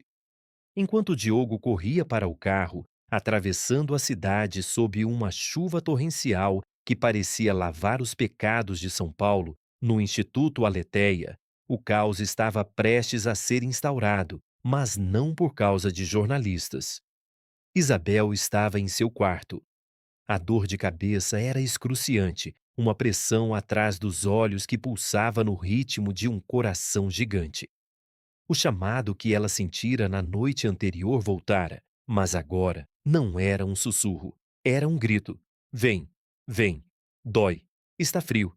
Não era apenas uma voz, era uma localização, uma agulha de bússola cravada em seu cérebro, apontando para o leste, para Itaquera, para onde tudo começara, ou para onde tudo deveria terminar. Ela olhou para as câmeras de segurança. O ódio que sentia pela gaiola dourada misturou-se à urgência do chamado. Chega, ela disse. A palavra não foi falada, foi vibrada. Isabel levantou as mãos. Não para curar, mas para destruir. Ela visualizou a rede elétrica do edifício. Viu os elétrons correndo pelos fios como formigas luminosas. Ela se concentrou no gerador principal, no subsolo, 3 andares abaixo. Ela fechou o punho. No subsolo, o gerador diesel de emergência e o painel de controle principal explodiram em uma chuva de faíscas e fumaça negra. O Instituto Aletheia mergulhou na escuridão total. As travas magnéticas das portas, programadas para abrir em caso de incêndio ou falha catastrófica de energia, uma exigência legal que Diogo não conseguira contornar, estalaram. Clique, clique, clique. O som da liberdade. Isabel abriu a porta de seu quarto. O corredor estava iluminado apenas pelas luzes vermelhas de emergência, girando e criando sombras dançantes nas paredes brancas. Alarmes soavam, mas eram abafados, distantes. Ela correu. Descalça, vestindo apenas sua calça de moletom e uma camiseta branca. Ela conhecia o caminho. Passou pela sala de controle vazia. Os técnicos deviam estar correndo para o gerador. Passou pelos laboratórios. Os animais nas gaiolas estavam agitados, guinchando. Ela chegou ao hall do elevador privativo. Não funcionava sem energia. Ela foi para a escada de incêndio. Subiu os 4 lances de degraus de concreto 2 a 2, o fôlego curto, o coração disparado. Ao abrir a porta pesada que dava para o jardim térreo, a chuva a atingiu. Água gelada, suja, real. O cheiro de terra molhada e asfalto invadiu suas narinas, limpando o cheiro de antisséptico que impregnara sua pele por 3 anos. Ela estava livre. mas não estava fugindo para se salvar. Estava indo atender ao chamado. Ela pulou o muro baixo dos fundos, usando uma lixeira como degrau, e caiu na calçada deserta do Morumbi. A rua era um rio de águas pluviais. Diogo chegou ao instituto 10 minutos depois. O portão principal estava aberto manualmente pelos seguranças em pânico. O prédio era um monolito negro contra o céu cinza. Onde ela está? Diogo gritou, saindo do carro antes mesmo de ele parar totalmente, agarrando o chefe da segurança pelo colarinho. O sistema pifou, senhor. Tudo. As câmeras, as travas. Foi um pulso eletromagnético. Parece que caiu um raio no prédio. Onde? Ela. Está. O quarto está vazio. Diogo soltou o homem e correu para dentro, tropeçando na escuridão, guiado pela lanterna do celular. Ele chegou ao quarto de Isabel. A cama estava feita. O tablet estava no chão, tela quebrada. Ele foi até a janela. Viu as pegadas de lama no carpete imaculado, indo em direção à porta. Não, não, não. Diogo murmurou, passando as mãos pelos cabelos. Moretti apareceu na porta, segurando uma lanterna, o rosto manchado de fuligem da explosão do gerador. Diogo, o sistema de rastreamento. Ele tem uma bateria independente. Eles correram para o escritório de Moretti, o único lugar com blindagem contra pulsos eletromagnéticos. O cientista ligou um laptop robusto. Um ponto vermelho piscava no mapa de São Paulo. Movia-se rápido. Ela pegou um ônibus? Um táxi? Diogo perguntou, desesperado. Não. Moretti ajustou o zoom. A velocidade é incompatível com veículos no trânsito dessa chuva. Ela está se movendo pela linha do metrô? Não, por cima. Pelos trilhos? Para onde ela vai? Zona Leste, Itaquera, perto da arena. Diogo, tem outro sinal lá. Diogo olhou para o mapa. Um segundo ponto vermelho, fraco, pulsante, estava parado no destino de Isabel. O que é aquilo? Eu não sei, mas a leitura de energia daquele segundo ponto é negativa. Isabel é um emissor. Aquilo parece um buraco negro. Diogo sentiu um terror primitivo. Eu vou atrás dela. Fique aqui e tente religar a energia. Se a polícia aparecer, você não sabe de nada. Diogo correu de volta para o carro. Quando ele arrancou, cantando pneus no asfalto molhado, viu pelo retrovisor um carro popular cinza, estacionado do outro lado da rua, acender os faróis e começar a segui-lo. Marcos Viana não ia perder o desfecho. A caçada através de São Paulo foi um pesadelo alucinógeno. A cidade estava travada por alagamentos. Diogo dirigia seu SUV blindado, subindo em calçadas, cortando pelo meio de postos de gasolina, ignorando semáforos vermelhos. Ele dirigia guiado pelo tablet no banco do passageiro e pelo instinto de pai aterrorizado. Isabel, por sua vez, movia-se como um espírito. A chuva não a incomodava.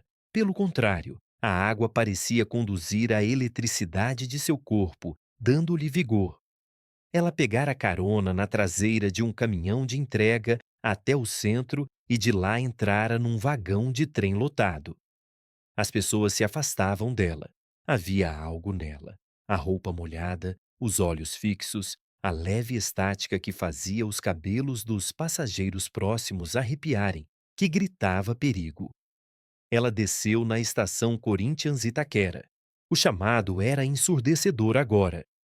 Ela caminhou pelas ruas da favela que se estendia atrás dos prédios modernos.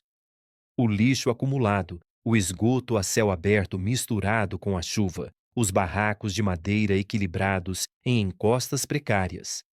Era o seu mundo original, o mundo que ela esquecera no luxo do Morumbi. Ela parou diante de um barraco isolado, quase engolido pelo mato, no final de um beco sem saída. A porta era uma chapa de zinco enferrujado. De dentro não vinha som algum, apenas aquela sucção psíquica, aquele vácuo de dor. Isabel empurrou a porta. O interior era iluminado por velas tocas. Havia um cheiro forte de ervas queimadas e algo podre. No canto, sobre um colchão imundo, estava uma velha, mãe Jandira. Mas o chamado não vinha dela. Vinha do que estava ao lado dela, um menino. Devia ter a mesma idade de Isabel, mas parecia um feto abortado que sobrevivera por teimosia. Sua pele era cinza, coberta de chagas que não sangravam, apenas purulavam uma substância negra. Ele não tinha cabelos. Seus olhos eram brancos, sem íris. Mãe Jandira levantou a cabeça.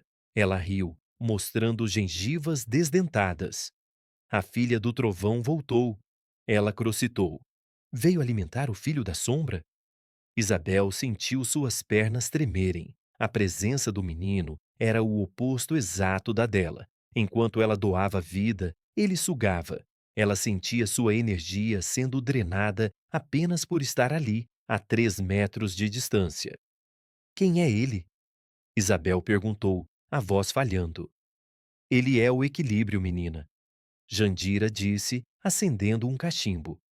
Deus não dá só a luz, Deus dá a sombra também.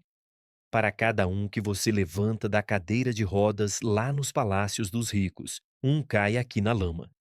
O universo cobra a conta. Você achou que podia curar sem pagar o preço? O preço vem para cá, para o Josué. Isabel olhou para o menino. Josué. Ele abriu a boca, um buraco negro de dentes podres, e soltou um silvo que soou como ar escapando de um pneu. Dói. A voz ecoou na cabeça de Isabel. Me dá a luz. Isabel entendeu com um horror gelado. Toda vez que ela usava seu dom, toda vez que ela forçava um milagre que violava as leis da natureza, a entropia, o lixo kármico, tinha que ir para algum lugar. Josué era o aterro sanitário espiritual de seus milagres. As doenças que ela tirava dos ricos não desapareciam. Elas eram transferidas, mutadas, concentradas neste menino esquecido. Ela recuou, batendo as costas na parede de madeira úmida. Não, ela sussurrou. Eu não fiz isso. Fez sim. Jandira apontou o dedo ossudo. Cada criança rica que corre agora, corre com as pernas que este aqui perdeu. Cada respiro deles é um sufoco dele. Você é a assassina dele, menina santa. O som de pneus derrapando na lama lá fora quebrou o transe. Faróis iluminaram o interior do barraco através das frestas das tábuas. A porta de zinco foi arrancada violentamente. Diogo entrou, encharcado, segurando uma arma, uma pistola que ele guardava no cofre e que nunca pensara usar. Atrás dele, Marcos Viana surgiu, com uma câmera na mão, ofegante. Diogo viu Isabel encostada na parede, viu a velha e viu a coisa no colchão. O cheiro de podridão fez Diogo engasgar.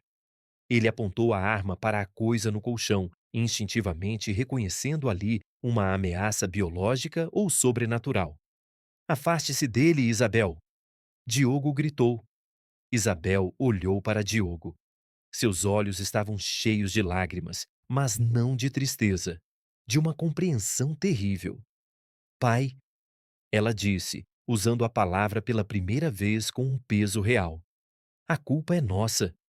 Josué, sentindo a presença de mais energia vital no quarto, sentou-se no colchão com um estalo de ossos secos. Ele virou o rosto sem olhos para Diogo. A sombra ao redor dele se expandiu, apagando as velas. A escuridão no barraco tornou-se física, viscosa. O que é isso? Marcos perguntou, a voz tremendo, a câmera esquecida na mão abaixada. Ele viera buscar uma fraude e encontrara um monstro. É o preço, Isabel disse. Ela desencostou da parede. Ela olhou para as próprias mãos. Elas brilhavam, mas a luz estava instável, piscando. Isabel, vamos embora. Diogo avançou para pegá-la. Não, Isabel gritou. Se eu for, ele continua sofrendo. Se eu continuar curando, ele continua piorando. Só tem um jeito de parar. Ela se virou para Josué. O menino Sombra estendeu os braços esqueléticos, faminto. Isabel caminhou em direção a ele. Isabel, não! Diogo disparou a arma. O tiro acertou o ombro de Josué. Não houve sangue. A bala foi absorvida pela carne cinza como uma pedra num lago de piche. Josué nem se mexeu. Ele só queria a luz. Isabel ajoelhou-se ao lado do colchão. Ela não sentia nojo, sentia uma responsabilidade infinita. Ela colocou as duas mãos no rosto deformado de Josué. Eu devolvo. Ela sussurrou. O contato gerou uma onda de choque, não de som, mas de silêncio. O mundo ao redor deles perdeu a cor. Diogo e Marcos foram jogados contra a parede oposta por um vento que não existia. Isabel começou a brilhar. Mas não era a luz dourada de cura. Era uma luz branca, cegante, nuclear. Ela estava despejando tudo. Toda a energia que acumulara, toda a vida que tinha, ela estava forçando para dentro do vácuo que era Josué. Josué gritou. Pela primeira vez, um som humano. Um som de alívio e agonia. As chagas em seu corpo começaram a fechar, a pele cinza começou a ganhar cor, mas a um custo terrível. A carne de Isabel começou a ficar cinza. Ela estava fazendo a troca, a vida dela pela morte dele. Pare! Diogo largou a arma e se arrastou em direção a eles, lutando contra a ventania espiritual que tentava mantê-lo longe. Isabel, não me deixe no silêncio de novo.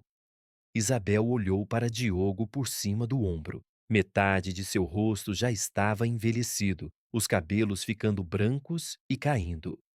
Eu te amo, ela disse, a voz soando como se viesse de dentro de um rádio velho.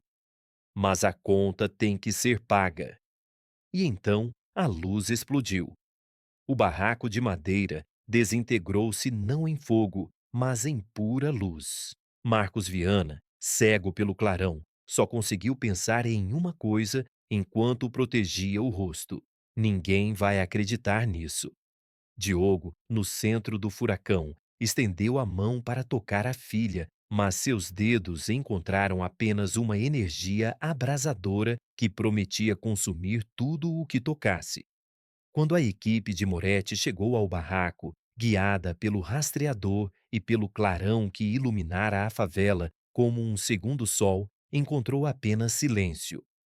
O barraco de madeira estava intacto por fora, mas, por dentro, parecia ter sido lavado com alvejante espiritual. As paredes não tinham fuligem, o cheiro de podridão sumira, substituído por um aroma estranho e puro, semelhante ao ar rarefeito de alta montanha.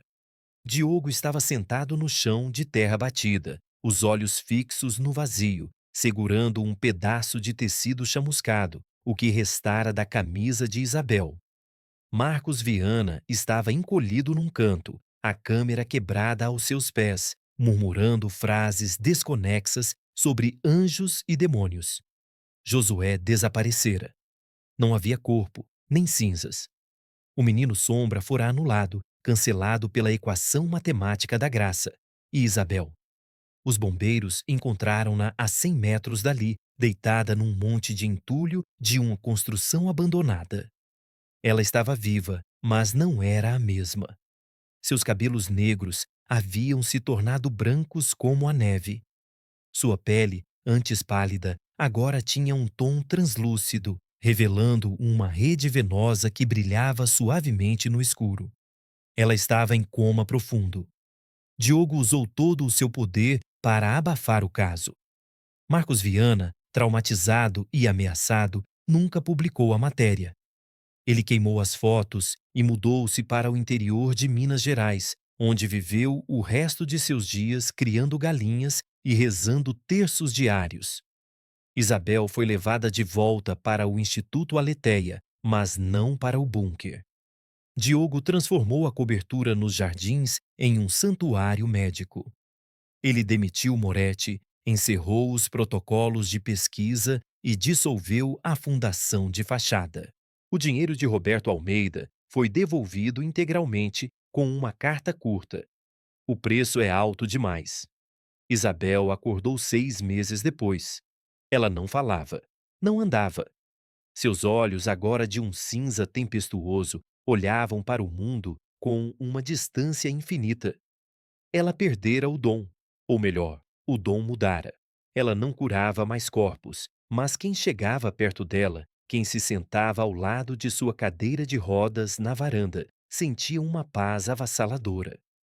A dor emocional, o luto, a culpa, tudo se dissolvia na presença silenciosa daquela menina de cabelos brancos. Diogo Vasconcelos envelheceu. O restaurador brilhante aposentou-se, deixando os Censes nas mãos de seus subchefes. Ele dedicou sua vida a cuidar de Isabel. Ele aprendeu a cozinhar purês simples para ela, aprendeu a ler histórias em voz alta, embora não soubesse se ela entendia. Ele recuperou a audição completa, ironicamente, no dia da explosão. O choque de energia consertara o que restava de dano. Ele ouvia cada som com uma clareza dolorosa: o vento, a chuva, a respiração suave da filha. Mas o som que ele mais queria ouvir, a voz dela chamando-o de pai, nunca mais veio. Anos depois, uma lenda urbana começou a circular em São Paulo. Falava-se de uma santa do silêncio que vivia no topo de um prédio nos jardins. Diziam que, se você olhasse para a varanda dela em dias de chuva, sua tristeza seria lavada. Numa tarde de domingo, Diogo estava na varanda com Isabel. Ela tinha agora 20 anos, mas parecia uma anciã eterna, presa num corpo jovem. Ele segurou a mão fria dela. Valeu a pena? Ele perguntou ao vento uma pergunta que fazia todos os dias. Isabel virou o rosto lentamente. Pela primeira vez em anos, houve um foco em seu olhar. Ela apertou a mão de Diogo, um aperto fraco, mas deliberado, e sorriu. Não foi um sorriso de alegria, foi um sorriso de perdão. Diogo chorou, e o som de seu choro misturou-se ao ruído da cidade lá embaixo. São Paulo continuava, indiferente e cruel, mas naquele terraço, entre um pai redimido e uma filha sacrificada, havia finalmente um equilíbrio sagrado.